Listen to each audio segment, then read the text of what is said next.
देवेंद्र फडणवीसांच्या या सत्ता काळामध्ये शासन, तपास यंत्रणा, पोलीस यंत्रणा, ईडी, सीबीआय, निवडणूक आयोग अशा कोणत्याही स्वायत्त यंत्रणा या अस्तित्वात राहिल्यात का, शिल्लक आहेत का, असा प्रश्न पडावा अशी एकंदरीतरित्या परिस्थिती निर्माण झालेली आहे. अगदी विनोद तावडे ते रवींद्र चव्हाण यांच्यापर्यंत अगदी सत्ताधारी पक्षच म्हणजे सत्तेमध्ये सामील असलेले पक्षच एकमेकांचा पैशाचा बाजार उघडा पाडतायत. निलेश राणे यांनी या रवींद्र चव्हाण यांना ज्या पद्धतीनं ते कोकणात आले की पैशाचा सुळसुळाट कोकणात होतो, हे आरोप कुणी केले तर या निलेश राणे यांनी केलेले आहेत. तर विनोद तावडेंना अक्षरशः पकडलं होतं की ते पैसे वाटतायत म्हणून त्यांचे व्हिडिओ बाहेर आले होते आणि तो सगळा प्रसंग अगदी देशानं पाहिलेला होता. आता तीच गत अगदी स्वतःच्या बेडरूममध्ये बसलेत, अगदी छोट्या चड्डीमध्ये सिगारेट ओढत संजय शिरसाट बसलेले आहेत आणि बाजूला पैशांचा ढीग आहे, पैशांच्या बॅगा आहेत भरलेल्या. तो चित्र, तो प्रसंग या महाराष्ट्रानं पाहिलं.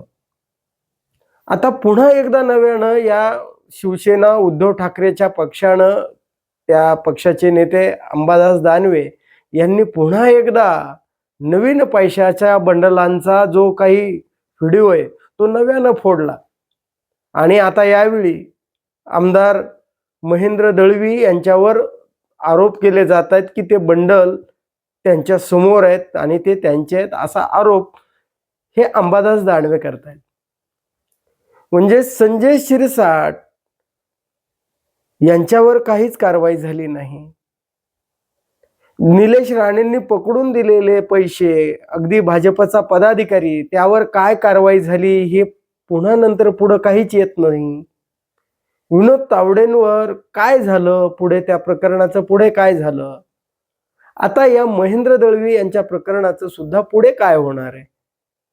म्हणजे प्रश्न हा पडतो की एरवी ज्या ईडी आहे, सीबीआय, इन्कम टॅक्स ह्या ज्या स्वायत्त संस्था म्हणून ओळखल्या जातात, पोलीस प्रशासन तर ज्याची सत्ता आहे त्याचं पोलीस प्रशासन तो भाग वेगळा, तो तर म्हणजे अगदी कार्यक्षमच रित्या काम करेल असं काही सांगता येणार नाही. पण या ईडी, सीबीआय, इन्कम टॅक्स या केंद्रीय यंत्रणा विरोधी पक्षाच्या संदर्भामध्ये जर हा नेता विरोधी पक्षातला असला किंवा विरोधी सत्तेमधला असला तर त्याला कशा पद्धतीनं त्या काही क्षणामध्ये एवढ्या कार्यक्षम होतात, त्या नेमक्या सत्ताधारी नेत्यांच्या संदर्भामध्ये ज्यावेळी त्यांना काही कारवाई करण्याची वेळ येते त्या एवढ्या निष्क्रिय, अगदी त्या अस्तित्वातच नाहीत असं वाटावं. असं का होतं? म्हणजे अगदी पैशाच्या बळावर प्रशासन विकत घेता येतं, निवडणूक आयोगाला विकत घेता येतं, ईडी, सीबीआय, इन्कम टॅक्स यांना त्यांची म्हणजे त्यांच्या डोळ्यासमोर या नोटाची बंडलच दिसणार नाहीत अशा पद्धतीनं काही काम करता येतं. असा काही चमत्कार किंवा असं काही रसायन या देवेंद्र फडणवीसांना सापडलंय की काय, की या तपास यंत्रणांच्या डोळ्यावर सुद्धा अगदी झापड किंवा तंद्री येते. असं काही जादूची कांडी कदाचित या सत्तेकडे आहे की काय असा प्रश्न पडतोय. म्हणजे जर कारवाईच होणार नसेल तर मग या नोटाची बंडलं किंवा नोटाच्या जे काही अवैधरित्या भ्रष्टाचार असेल, नेत्यांची कुकर्म असतील, ही बाहेर काढण्याला काय अर्थ निर्माण होतो. अंबादास दानवेंनी जो व्हिडिओ ट्विट केला त्या व्हिडिओमध्ये अक्षरशः महेंद्र दळवींच्या समोर नोटांचा बंडलचा ढीग लागलेला आहे. ते काय बोलतात? अंबादास दानवे म्हणतात की पोलिसांनी कारवाई करावी. पण महेंद्र दळवी काय म्हणतात? महेंद्र दळवी म्हणतात तो व्हिडिओ जर खरा असेल तर मी राजीनामा देईन. आणि अंबादास दानवे सुपारीबाज नेते आहेत. संजय राऊतांनी ज्यावेळी संजय शिरसाटांचा व्हिडिओ बाहेर काढला त्यावेळीही अगदी राणा भीमदेवी थाटात संजय शिरसाटांनी याच पद्धतीने पण संजय राऊतांवर त्यांनी कारवाई करण्याचं धाडस दाखवायला पाहिजे, किंवा पोलीस यंत्रणांनी तरी त्या प्रकरणामध्ये खरं काय खोटं काय, पैसा आहे की नाही याचा कुठे पुढे तपास लागत नाही. अगदी तीच गोष्ट आता अंबादास दानवेंनी या महेंद्र दळवींचा व्हिडिओ बाहेर काढलाय आणि याचं सुद्धा काय होणार आहे. म्हणजे महेंद्र दळवी म्हणतायत की तपास झाला पाहिजे, किंवा त्यांना म्हणजे खरं जर निघाला हा व्हिडिओ तर मी राजीनामा देईन म्हणतायत. याचा आरोप ते सुनील तटकरेवरही करतायत. आणि पुन्हा दुसरीकडे ते हळूच पुढचं एक वाक्य बोलतायत की त्या व्हिडिओ मधला लाल टी शर्ट मधला कोण हे अंबादास दानवेंनी सांगावं. म्हणजे एकंदरीतरित्या तो व्हिडिओ माझा नाही म्हणतात, तो मॉर्फ केलाय म्हणतात.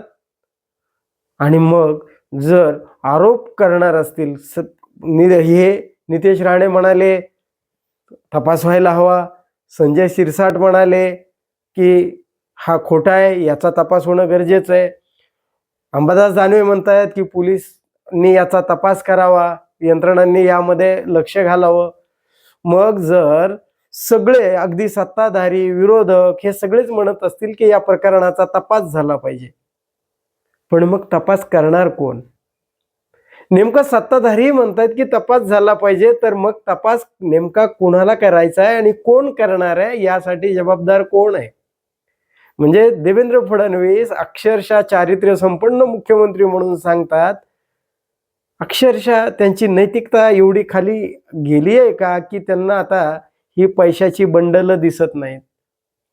त्यांना रवींद्र चव्हाणांवर केलेल्या आरोपांमध्ये, म्हणजे कोकणामध्ये निलेश राणेंनी जे काही बंडल पकडून दिले त्यावर काही एक कुठेही पुढे पुन्हा नंतर बंद होईल किंवा शांत रीतीने पुढे चालेल अशा पद्धतीनं जर राजकीय वर्तन देवेंद्र फडणवीसांचं राहणार असेल, संजय शिरसाटांच्या संदर्भामध्ये त्यांचं तेच वर्तन राहिलं असेल, तर आता महेंद्र दळवीच्याही प्रकरणामध्ये तसंच जर वर्तन जर राहिलं तर या महाराष्ट्रामध्ये शासन, प्रशासन, या ज्या निवडणूक आयोग, ED, CBI, income tax, police यंत्रणा, म्हणजे कोणत्याही तपास यंत्रणा खरंच या राज्यामध्ये अस्तित्वात आहेत का, याविषयी अगदी संशय निर्माण व्हावा अशी जर एकंदरीतरित्या परिस्थिती असेल तर याला नेमकं जबाबदार कोण आणि हा पैशाचा तमाशा थांबणार कधी, याविषयी तुमचं काय मत आहे कमेंट करून जरूर सांगा. आणि हा व्हिडिओ जर आवडला तर लाईक आणि शेअर करायला विसरू नका. धन्यवाद. जय महाराष्ट्र.